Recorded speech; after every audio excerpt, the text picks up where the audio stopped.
Hi friends. చాలా రోజులైంది video చేసి. చిన్న ప్రాబ్లమ్ వచ్చి చేయడం మానేశాను. ఒక 15 రోజులు.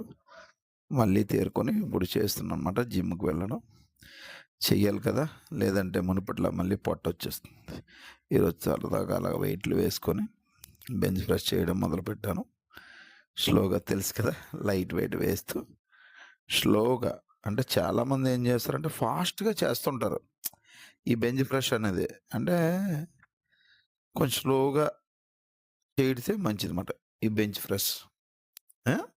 స్లోగా చేసుకొని పర్ఫెక్ట్‌గా ఉంటుందన్నమాట. ఇక్కడేంటంటే వెయిట్ దించేటప్పుడు, లేపేటప్పుడే మీకు ఆ మజిలు ఫుల్‌గా ట్రైన్ అవుతుంది. Okay friends. స్లోగా 3 వేరియేషన్‌లు చేసుకొని ప్రశాంతంగా చేసుకోవాలన్నమాట. చూడండి ఒక సెట్‌కి మళ్ళీ 3 మినిట్స్ గాని, మినిమమ్ 4 మినిట్స్ గాని గ్యాప్ ఇవ్వండి. ఎందుకంటే ఒక పర్టిక్యులర్ ఏజ్‌లో కంటిన్యూటీ చేస్తే అది మంచిది కాదు మనకి. అందులో ఎండాకాలం. జాగ్రత్తగా నీరెక్కువ తాగుతుండండి. జాగ్రత్తగా చేస్తుండండి. అప్పర్ చెస్టు స్లోగా అప్పర్ చెస్టు చేసుకోవాలన్నమాట. అప్పర్ చెస్ట్ కూడా స్లోగా చేసుకోవడం వల్ల చూడండి పర్ఫెక్ట్‌గా అలా. ముందు నడానికి ఫుల్ సపోర్ట్ దొరకాలి అప్పర్ చెస్ట్‌లో. లేదనుకోండి మీరు ఆ నడానికి గ్యాప్ ఇవ్వడం, కొంతమంది మెడలేపేసి పైకి బాగా పెట్టుకోవడం చేస్తుంటారు. కొన్ని ఎక్సర్‌సైజులు కొంతమందికి అలవాటు పడిపోద్ది శరీరం బట్టి పర్వాలేదు. మనం ఏంటంటే కొంచెం నడానికి ఎందుకంటే మనం మూవ్‌మెంట్ అంతా వచ్చేది ఆ నడుము మీద ఆధారపడి ఉంటది కాబట్టి జాగ్రత్తగా చేసుకోవాలన్నమాట. చూడండి డంబుల్ ప్రెస్. సేమ్ అప్పర్‌లో డంబుల్ ప్రెస్. జాగ్రత్తగా చూడండి మళ్ళీ.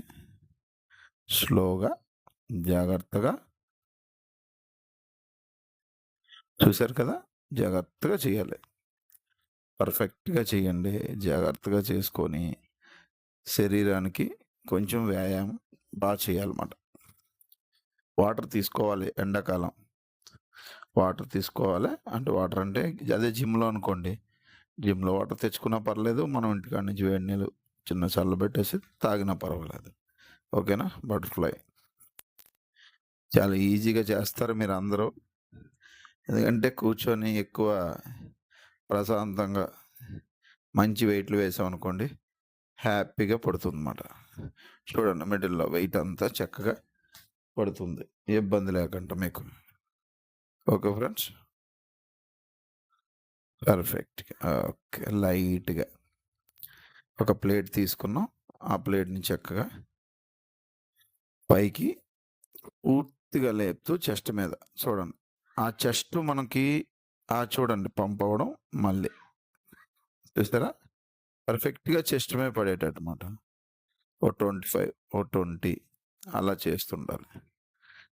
ఏంటి చేస్తూ కూడా డైట్ తీసుకోవాలా? డైట్ తీసుకోండి. ఎంతో కొంత వాకింగ్ 1 కిలోమీటర్ అయినా నడండి. ఎందుకంటే వాకింగ్ చేయలేదనుకోండి, మనకి ఫ్యాట్ బర్న్ అవ్వదన్నమాట. వాకింగ్ గూడా చేయాలి. వాకింగ్ చేసినప్పుడే మనకు ఫ్యాట్ ఎక్కువగా బర్న్ అవుతుంటది. Okay friends. జాగ్రత్త చూసుకొని ప్రశాంతంగా ఎక్సర్సైజ్ చేసుకోండి. రెగ్యులర్‌గా ఎక్సర్సైజ్ చేయండి. బద్ధకించొద్దు. బద్ధకించారనుకోండి మళ్ళీ మొదటికే వస్తారు. Okay friends. నెక్స్ట్ వీడియోలో మళ్ళీ